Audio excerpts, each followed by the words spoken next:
आज तो कर्णेंद्री मिल गई तो सब बातें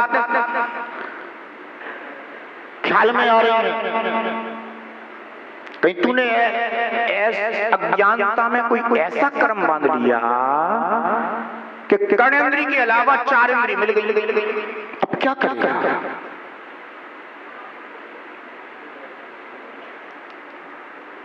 कोई धर्म कर्म करने की योग्य रह गया? नहीं। इसलिए बंधुओं, मुझे अपने आप द्रव्य का किस रूप में वर्णन चाहिए, ये निर्णय इसी पर्याय में करना है।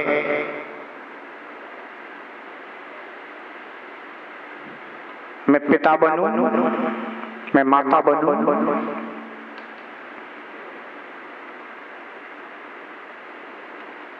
ये निर्णय मत करना। पिता बनना तेरे हाथ में नहीं, माता बनना भी तेरे हाथ में नहीं। शादी तो कर सकता है, वैसे तो शादी होना भी तेरे हाथ में नहीं। ऐसे भी बहुत से हैं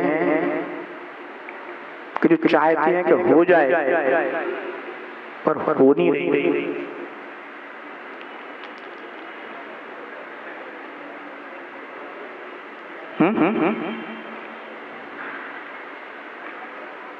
फिर भी बैठ जाए कोई योग से, शादी हो गई, विवाह हो गया, शादी विवाह होने के बाद भी तू पिता बन ही जाएगा कि तू माता बन ही जाएगी, ये कोई तेरे हाथ की बात।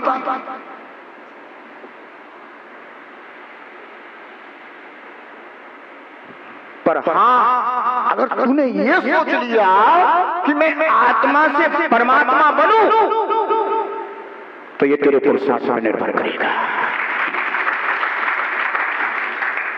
हो सकता है क्योंकि तेरे द्रव्य में शक्ति है। तेरी इस पर्याय में पिता बनने की शक्ति हो कोई जरूरी नहीं, पर तेरे इस द्रव्य में परमात्मा बनने की शक्ति जिनेंद्रियों कहते हैं कि भरी पड़ी है। एक बार निर्णय तो कर ले,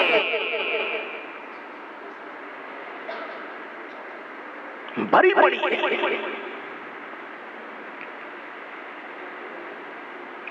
इस लोक में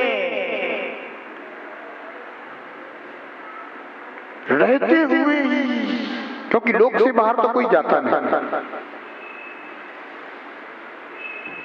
सब संसारी आत्माएं भी लोक में हैं, सब सिद्ध परमात्माएं भी लोक में हैं। पर लोक में रहते हुए भी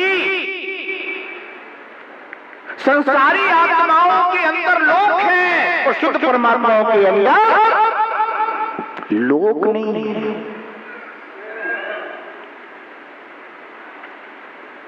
ध्यान रखो,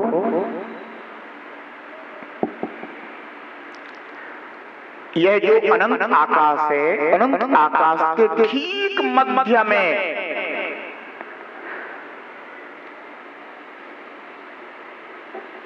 आकाश द्रव्य के गौ स्तनाकार 8 मध्य प्रदेश हैं, जिससे यह निर्णय होता है कि अनंत आकाश का मध्य क्या है। और वह जो गौस्तनाकार 8 प्रदेश हैं, वे 8 प्रदेश लोकाकाश के भी मध्य में,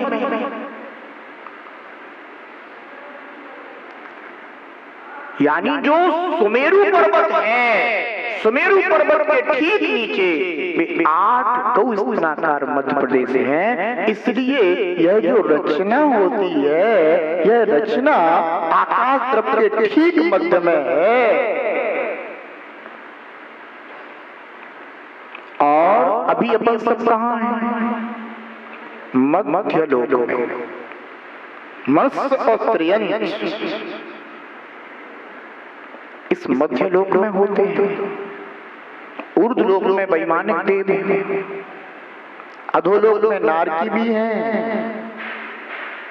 भवनवासी और व्यंतर देव भी हैं, मध्य लोक में सूर्य, चांद, तारे आदि जो दिखाई देते हैं ये ज्योतिष के देव कहलाते हैं। इस प्रकार से सभी जीव इस लोक के अंदर रहते हुए ही अपने अपने कर्मानुसार जन्म मरण को प्राप्त हो रहे हैं। अहो, इस जीव ने कभी अपना स्वाभिमान नहीं जाना। जो कर्मों ने कर दिया उसी को प्राप्त होकर के भोग रहा है। वो जीव तेरा स्वाभिमान है। बहुत से लोग अभिमानी होते हैं और कहते हैं हम स्वाभिमानी। तो ये सोचने लग जाता हूं कैसा स्वाभिमानी। अगर स्वाभिमानी है तो स्वा का निर्णय करके अपने स्वरूप अवस्था को प्राप्त कर तो मानो कि तू स्वाभिमानी।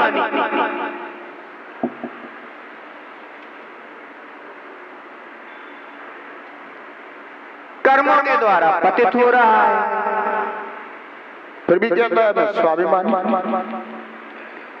बड़ी हास्यास्पद बात है। ध्यान रखो, सबसे पहली बात तो ये कि लोक की रचना किसी के द्वारा की हुई नहीं है, यह कृत्रिम रचना है ना?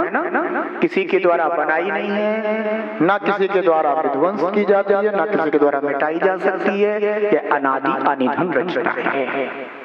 इसका करने वाला कोई नहीं है।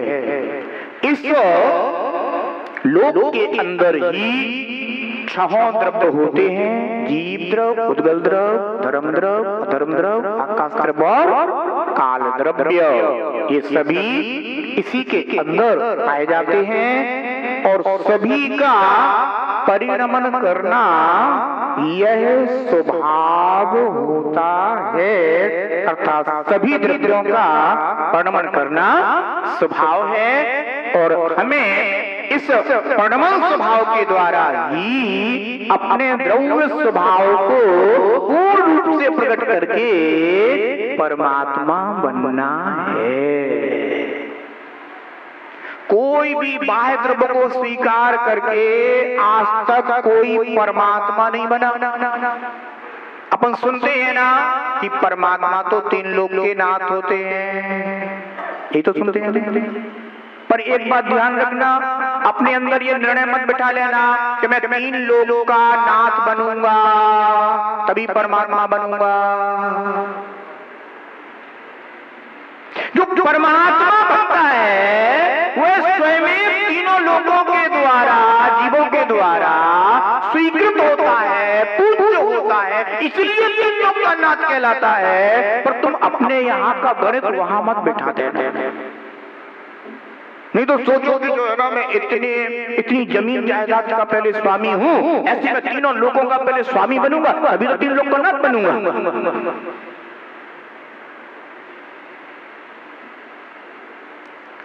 ध्यान रखना, जो स्वयं का नाथ हो गया वह तीनों लोगों का नाथ हो जाता है। और जो पर का नाथ है वह तो हमेशा ही अनाथ है।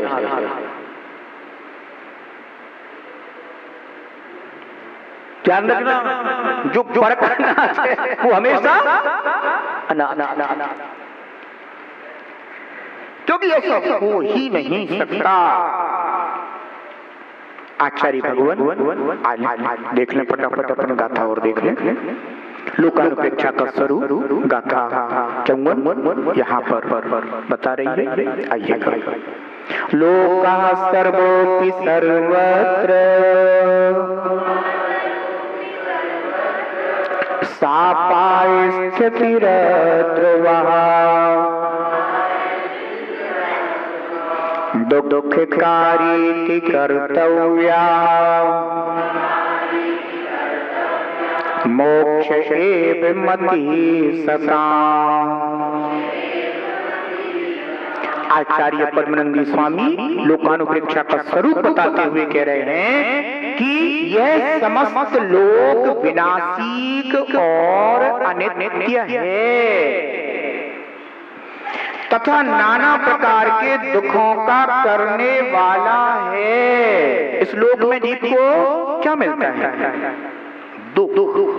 आज मनुष्य हैं तो मनुष्य गति के दुख भोग रहे हैं, और आप क्या कहते हो? हम सुख भोग रहे हैं।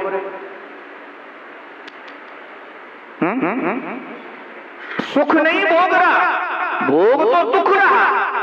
पर किसी के जरा दुख की अधिकता है तो किसी के थोड़ी दुख की हीनता होती है, तो हीनता को क्या समझ बैठता है? सुख सुख सुख, मैं सुखी हूं।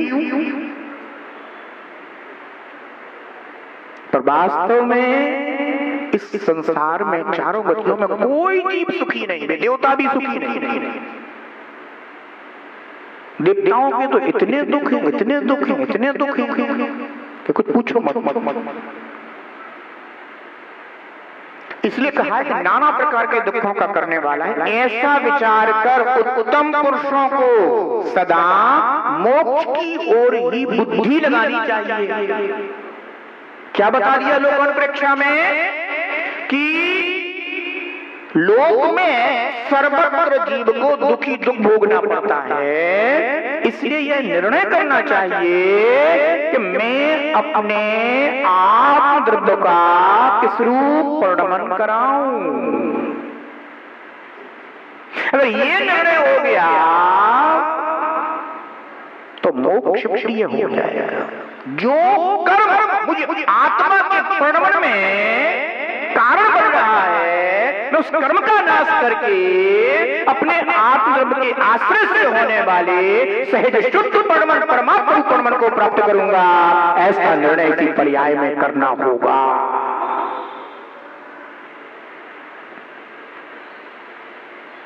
आया ना समझ में?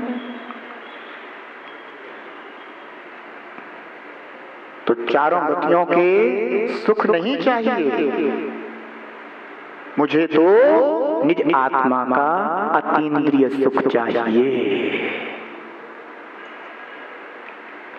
वो कैसे प्राप्त होगा? जब इस लोक को दुखदाई जान करके वहां से दृष्टि को हटाया जाएगा, तभी वह अतीन्द्रिय सुख जीव को प्राप्त हो सकता है। केवल लोक से दृष्टि ही नहीं हटानी, अपितु अपने आत्मा को भी जानने की बात कि वास्तविक सुख मुझे कहां मिलेगा। ठीक है ना? समय अपना हो गया। अब लोक में नहीं, निज लोक में रहना है। कहां? लोक में नहीं, निज लोक में रहना है। लोक का सुख नहीं, निज लोक का सुख प्राप्त करना है। यही जिनेंद्र भगवान का उपदेश है। हम जिनेंद्र भगवान के उपदेश को श्रवण कर निज लोक के वासी बने, इसी भावना के साथ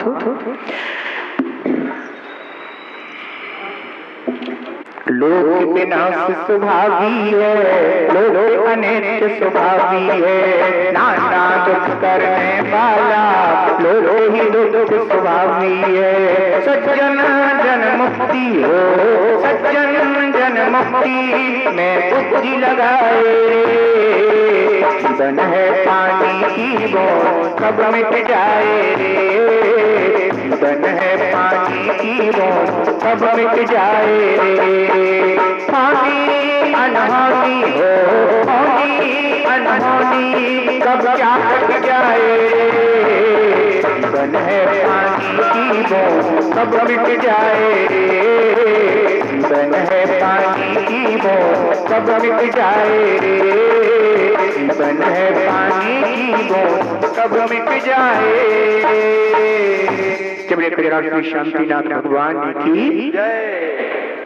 सम्यक दर्शन, सम्यक ज्ञान, सम्यक चारित्र कहा महान। सम्यक दर्शन सम्यक ज्ञान सम्यक चारित्र कहा महान। रत्नत्रयी बोधि है, रत्नत्रयी बोधि है, बोधि को अति दुर्लभ जान। रत्नत्रयी बोधि है, बोधि को अति दुर्लभ जान। बोधि रक्षा में हो, बोधि रक्षा में ज्ञानी यत्न दिखाए। जीवन है पानी की बूंद कब मिट जाए रे। जीवन है पानी की बूंद कब मिट जाए रे। हानि अनहानि हो, हानि अनहानि कब क्या घट जाए रे। जीवन है पानी की बूंद कब मिट जाए रे। जीवन है पानी की बूंद कब मिट जाए रे। जीवन है पानी की बूंद कब मिट जाए रे। जयतु चिरागम बंधो अनादि अनित चिनागम बंध। तीर्थंकर भगवंत की दिव्य ध्वनि जिन श्रुत है चिनागम।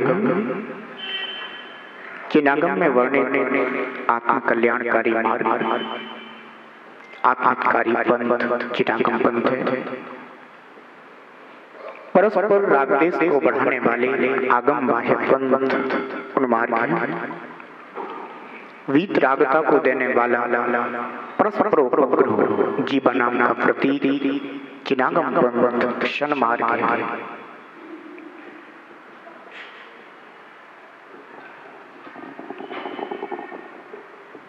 जिनेंद्र देव की वाणी में हम सब जीवों का कल्याण दिखाई देता है। इसीलिए हम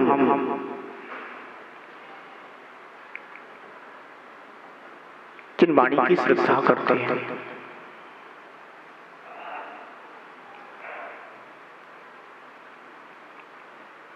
जहां लाभ होता हो,